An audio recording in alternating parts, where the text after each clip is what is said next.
Welcome to the Startup Espresso. I'm Halty Martin, the host of the show, where we talk about raising funding for your startup and the time it takes to have an espresso. I hope you enjoy this episode.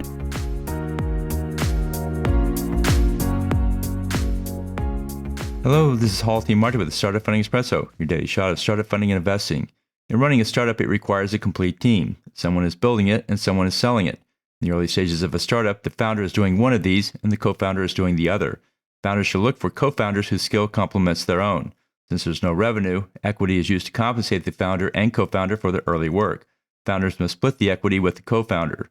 Here are some key points to consider in determining the equity split.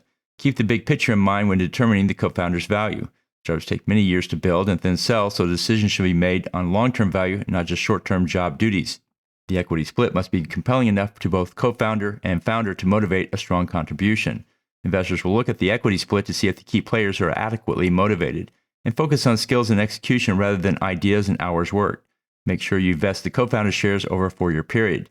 I see many startups with only half the equity still engaged with the company as the co-founder left early and took their entire equity allocation with them. Plan for the long term and split equity so everyone is motivated to see it through.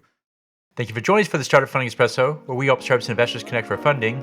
Let's go start listening to today.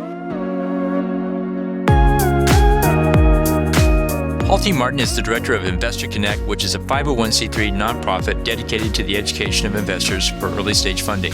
All opinions expressed by Hall and podcast guests are solely their own opinions and do not reflect the opinion of Investor Connect. This podcast is for informational purposes only and should not be relied upon as a basis for investment decisions.